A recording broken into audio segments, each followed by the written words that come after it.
acordo com a Agência Nacional de Saúde Suplementar, existem cerca de 49.835.073 beneficiários no Brasil. Esse número representa a cobertura de 25,69% da população brasileira, cujo atendimento fica a cargo de mais de 700 operadoras em atividade. E para falar um pouco sobre esse assunto, eu recebo hoje aqui no estúdio o presidente da Comissão de Saúde Suplementar da OAB-MS, Dr. Kleber Tejada. Dr. Kleber, seja muito bem-vindo ao nosso programa. Muito obrigado, doutora Silvia. É um prazer estar aqui com vocês.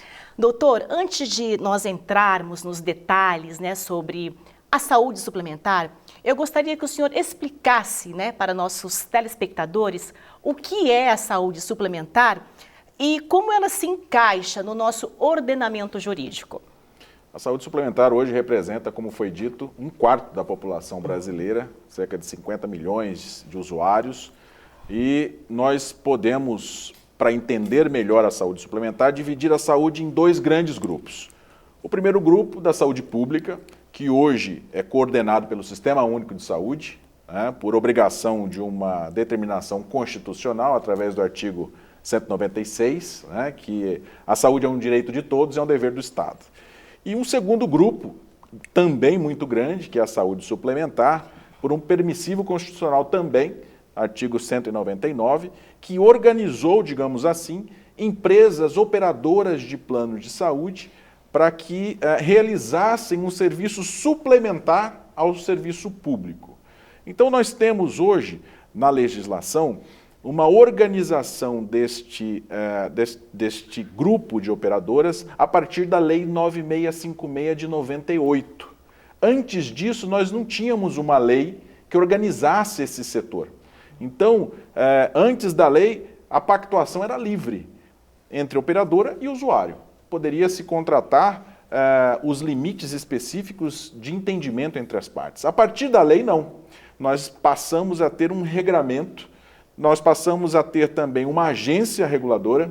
Essa agência foi organizada no ano seguinte, através da Lei 9961 de 99, que estabeleceu critérios de organização e sistematização deste grupo de empresas que são as operadoras de plano de saúde. Então, hoje o Brasil pode dizer que é um país organizado no seu sistema de saúde suplementar. Doutor, é possível afirmar, diante do que nós passamos, esse período pós-pandemia, que as pessoas estão acessando mais a saúde? Sim. Estão buscando mais isso? Essa é uma verdade. Hoje nós temos um usuário muito mais consciente do seu dever de cuidar da saúde da sua família. Ele procura cada vez mais por tecnologia, por diagnóstico precoce, de modo que ele possa sofrer menos com as mazelas trazidas com as doenças. De outro lado, nós temos também, embora pouco divulgado, um trabalho importante das operadoras. Elas entenderam que se elas cuidam melhor do seu usuário, elas gastam menos com eles. Ou seja, se ela consegue identificar quem são aqueles doentes crônicos e oportunizar a essas pessoas tratamentos específicos, um cuidado constante a longo prazo, ela evita que essa pessoa venha a ser internada, venha a utilizar uma UTI, por exemplo, que eleva muito os custos do tratamento. E a Agência Nacional de Saúde Suplementar também estimula isso, através de pontuação. Então, as operadoras são pontuadas anualmente pelos seus projetos, pelos seus programas de prevenção, de maneira que é possível, inclusive, o usuário saber quanto de pontuação a sua operadora recebeu pelas atividades realizadas no ano anterior. Então é bem interessante isso, eu acredito que nós estamos num caminho de amadurecimento da saúde suplementar. Doutor, é interessante quando o senhor traz essa preocupação das operadoras em levar um atendimento de qualidade para o usuário. Contudo, o senhor trabalha nessa área e eu gostaria de saber se na prática isso funciona. Funciona. Talvez não para todos, porque os recursos são limitados e nós temos também um público que demanda mais, né? Obviamente, esse público também é o que reclama mais, né? Porque ele tem maior necessidade. Mas nós temos sim, hoje, sistemas que funcionam muito bem, operadoras que funcionam muito bem, mesmo com as falhas, né? As ausências de prestação de serviço qualificada, muitas vezes, mas não por vontade própria. Eu acredito que a gente tem sim caminhado para uma qualidade. Obviamente que o usuário é mais exigente, né? Então essa qualidade acompanha também a exigência do usuário. Existe diferença entre operadoras, doutor? Existe. Nós temos, eu posso citar aqui os 3 maiores grupos. As medicinas de grupo, assim chamadas, são empresas que visam lucro, mesmo na operação de plano de saúde. A gente pode citar como exemplo a Bradesco Saúde, a Amil, a Apvida, enfim, empresas grandes que congregam um número significativo de usuários. Nós temos as cooperativas médicas, que são organizadas também com esse objetivo de prestar um serviço na saúde suplementar. Nós temos um terceiro grupo bastante interessante, que é o grupo das autogestões.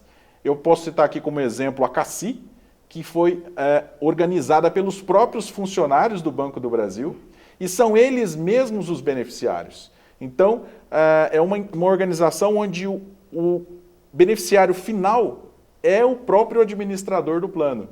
É uma organização sem finalidade lucrativa e que tem crescido bastante também no Brasil. No nosso estado, nós temos como exemplo a CACEMES, que foi organizada pelos servidores públicos e é administrada pelos servidores públicos. Então, é um exemplo bastante significativo no nosso estado, que a CACEMES hoje tem uma participação, é a maior participação de operadora de plano de saúde no estado de Mato Grosso do Sul. Doutor, entrando um pouquinho nessa questão de carência, por exemplo, porque a doença ela não avisa quando vai chegar, sim, né? Pega desprevenido e muitas vezes, na ansiedade de resolver, você vai lá e contrata um plano de saúde. Como que funciona essa questão da carência, doutor? Bom, a carência é um tema sempre discutido, né?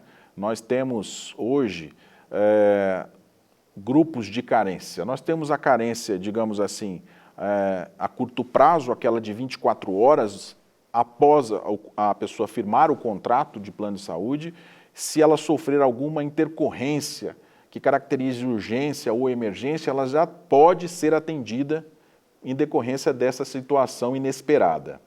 Já em relação a exames, consultas, as carências são de 30 dias, 60 dias, 90 dias e para a internação, 180 dias. Agora, se o contrato ele prevê, por exemplo, um serviço de obstetrícia para cobertura de parto, essa carência é de 300 dias. Então, se a pessoa contratou um plano de saúde já gestante, ela possivelmente não conseguirá fazer uso desse plano para o momento do parto, exceto se acontecer alguma intercorrência, né, como um parto prematuro, alguma coisa assim, mas isso tudo já está regulamentado, né? Muitas vezes a gente percebe o interesse do usuário de já entrar sem o cumprimento de carência. Isso acontece nos contratos coletivos, como, por exemplo, o funcionário que é admitido na empresa, essa empresa já tem um contrato com a operadora de plano de saúde, e nos primeiros 30 dias em que ele é admitido, se ele optar pelo plano de saúde, ele entra sem carência.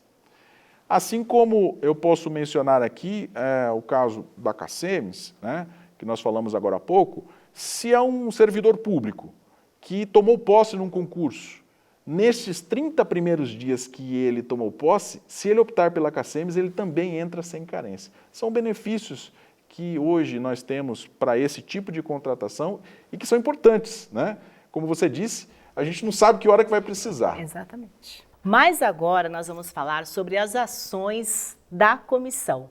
Doutor, de que forma a comissão tem atuado para auxiliar a sociedade acerca dessas questões da saúde suplementar?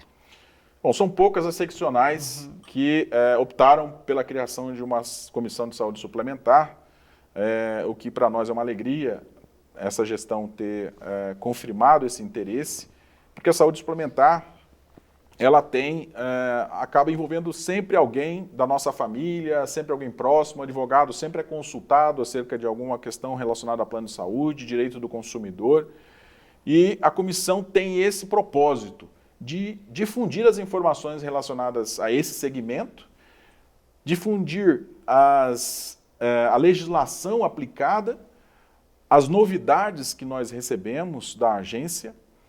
A comissão hoje ela tem um assento no Comitê de Saúde do Poder Judiciário, que é organizado pelo Conselho Nacional de Justiça. Aqui no Tribunal de Justiça ele é coordenado pelo desembargador Nélio Stabile.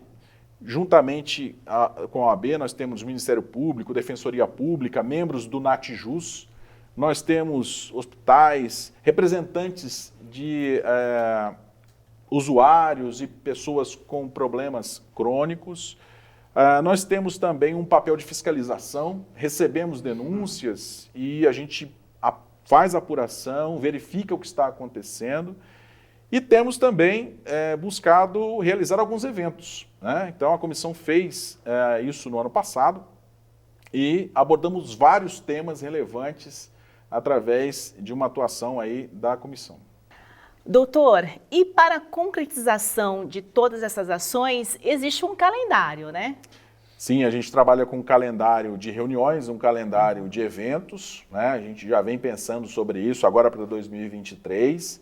No ano passado foi bastante interessante, nós tivemos falando sobre a Lei Geral de Proteção de Dados, a saúde tem dados sensíveis.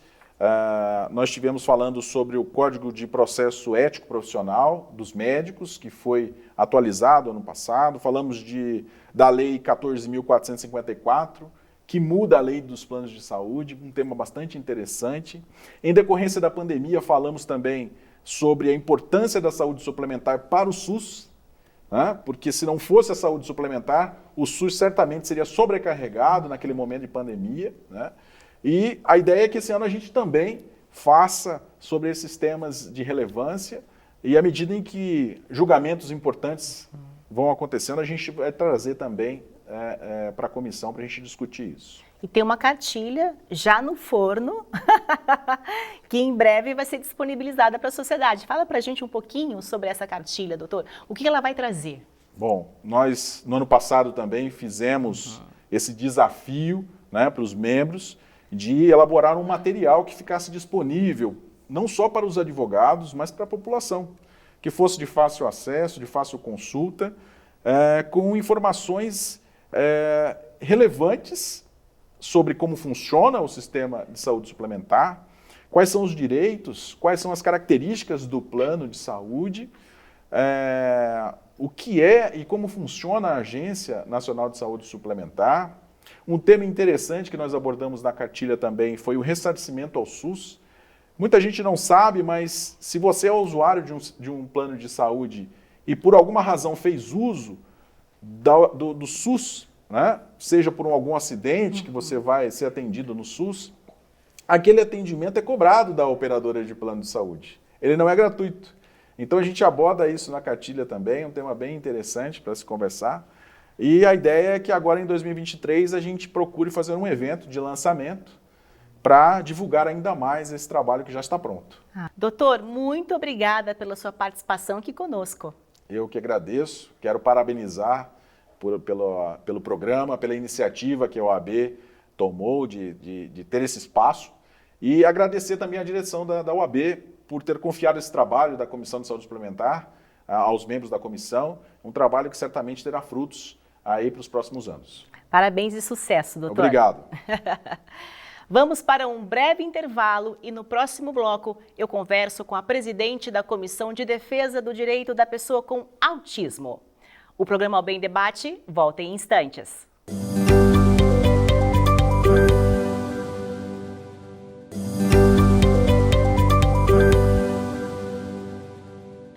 Pessoas com transtorno do espectro autista têm os mesmos direitos garantidos de todos os cidadãos do país pela Constituição Federal e outras leis nacionais. No entanto, alguns desses direitos são desconhecidos ou até mesmo desrespeitados. E para falar um pouco sobre a violação desses direitos, eu converso com a presidente da Comissão de Defesa do Direito da Pessoa com Autismo, doutora Raíssa Duailib. Doutora, seja muito bem-vinda ao nosso programa. Muito obrigada, Silvia. Obrigado pelo convite. É um prazer estar participando do canal, falando de um tema tão relevante para toda a sociedade.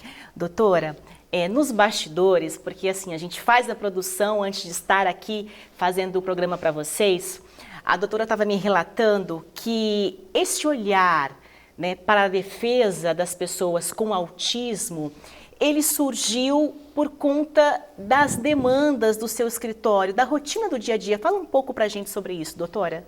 Então, Silvia, eu atuo especificamente na área da saúde, né? E atendendo muitas famílias, eu vi a necessidade de não olhar só para a saúde. Eu vi que muitas famílias tinham problemas nas escolas, recusa de matrícula, discriminação, questões com benefício, dúvidas sobre os seus direitos. E aí eu falei assim, por que não trazer esse olhar, né, para a nossa casa, para a OAB, né?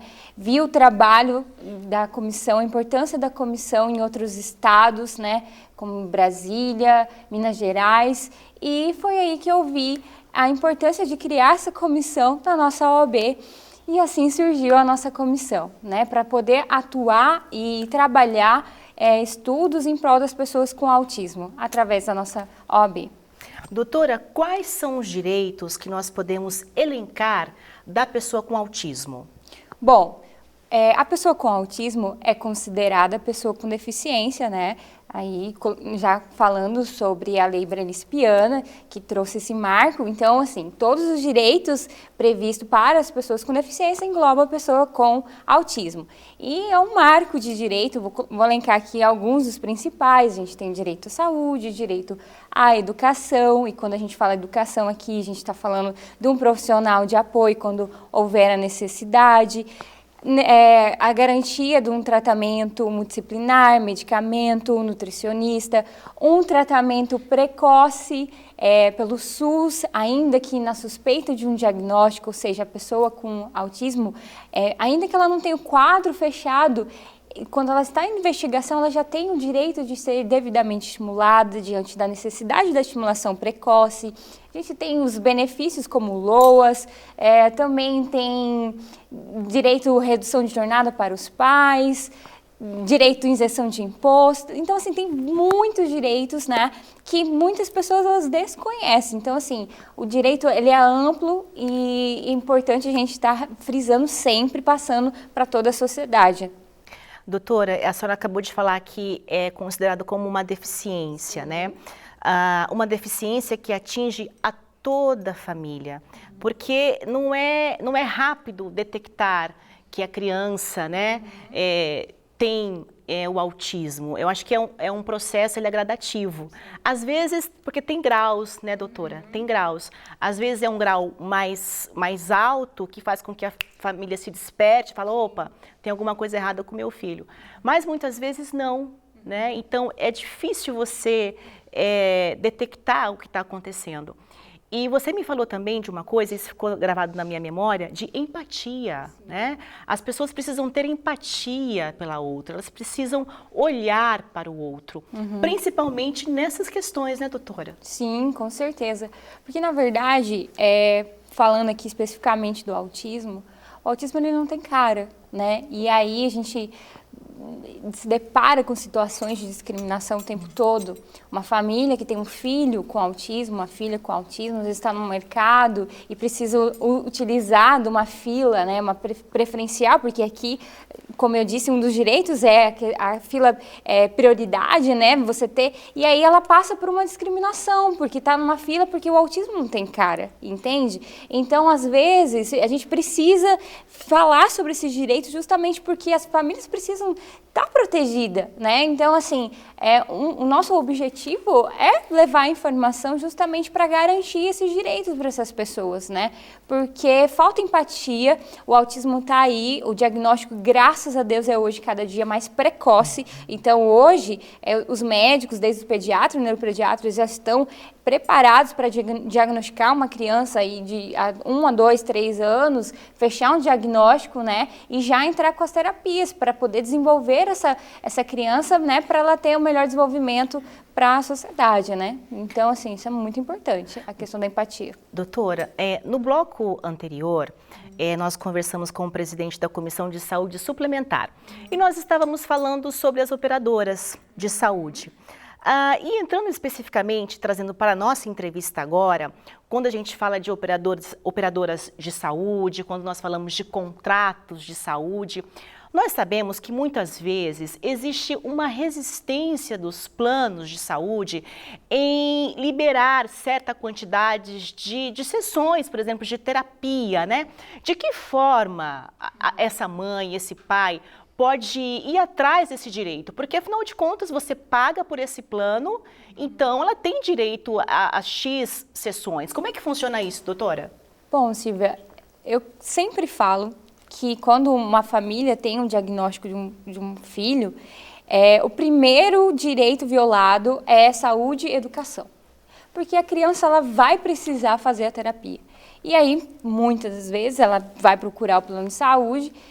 E graças a Deus, com relação às sessões, isso a gente já teve uma evolução em 2021, a gente já teve a normativa da ANS que ampliou o limite, né, de sessões, então a gente não fala mais em limitações de sessões para as pessoas com autismo, né, pelas operadoras de plano de saúde. E o ano passado a gente teve uma grande mudança também, né, o rol também foi ampliado para as pessoas com transtorno de desenvolvimento, englobando o autismo, ou seja, quando o médico prescreve, exemplo, as principais terapias para essas pessoas com autismo, aqui eu vou colocar as principais, terapia ABA, fono com especialização em linguagem, terapia ocupacional com integração sensorial, que são as mais recorrentes. Antigamente, antes dessa resolução, a gente tinha negativo pelo rol da ANS, por não previsão, cobertura, não era obrigatório. Negativa de rol. Aí a gente veio com essa resolução do ano passado e ampliou. Só que a nossa resistência hoje maior continua no judiciário brigando por questões de vínculo com terapeutas, questões de profissionais qualificados. Então essa é a nossa grande resistência ainda, brigando por profissionais capacitados, profissionais especializados e também para manter vínculo com esses profissionais, porque crianças e pessoas com autismo, elas necessitam muitas vezes manter esse vínculo. Elas têm dificuldade de vínculo, de ambiente. Então, a gente está passando por esse cenário. Muita coisa já melhorou, porém, a gente ainda está vivendo esse cenário aí de luta contra as operadoras de plano de saúde, brigando por profissionais adequados. E toda vez, muito embora a gente já tenha evoluído nessa questão de sessões e limitações, toda vez, ainda assim, é possível que tem que buscar os seus direitos, né? Fazendo denúncia, buscando um advogado especialista, né, denunciando, porque isso daí é abusivo, não pode, certo? Certo. A senhora acabou de falar pra gente que geralmente essas crianças que têm o autismo são 2 direitos violados, saúde e educação.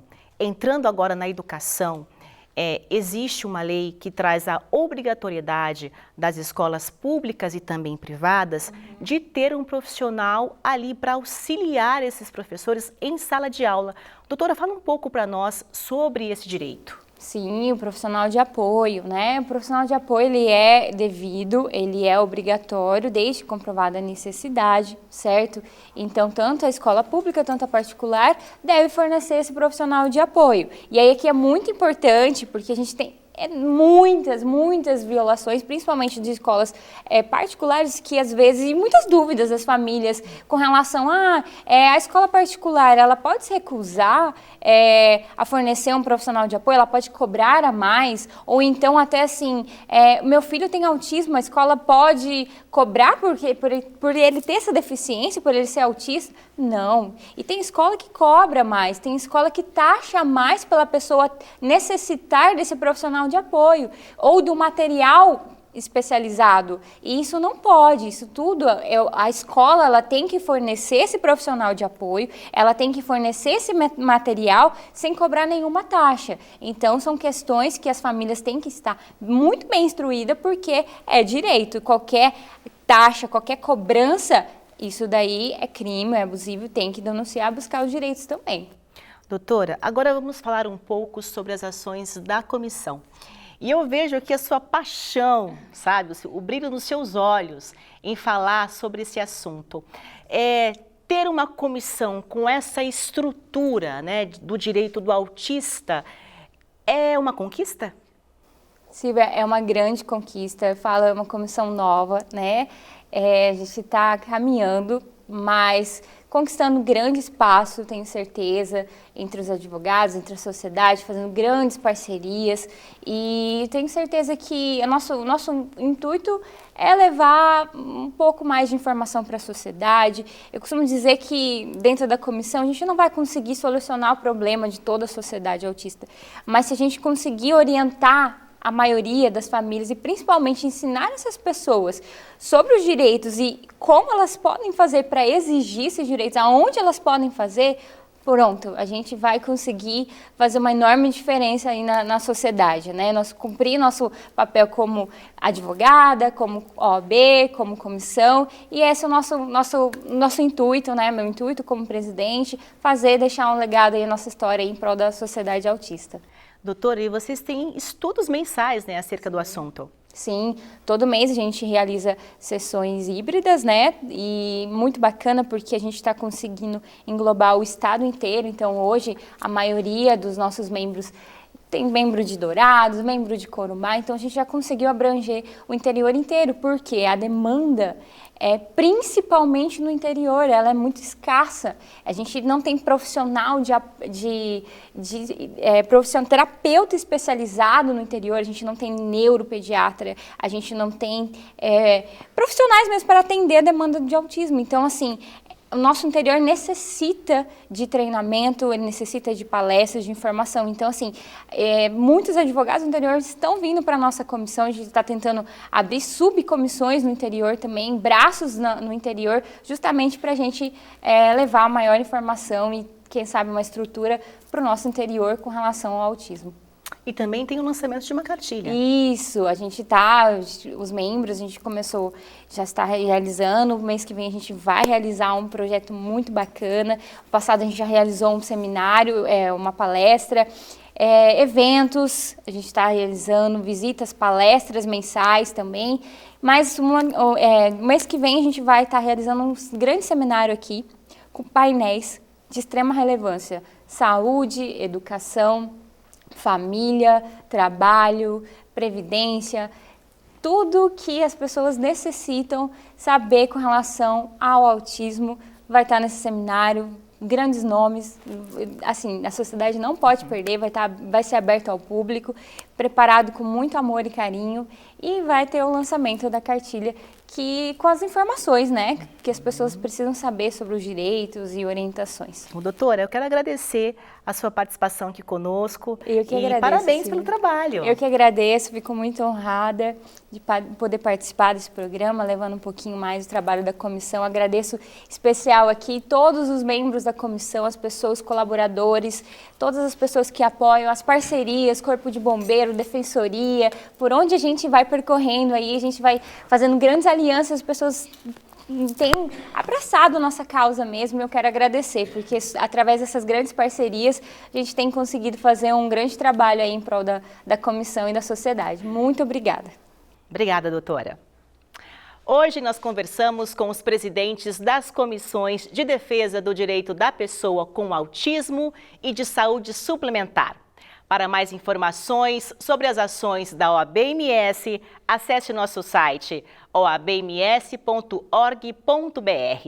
O programa OAB em Debate é uma parceria com a Assembleia Legislativa de Mato Grosso do Sul. Nós ficamos por aqui. Até breve!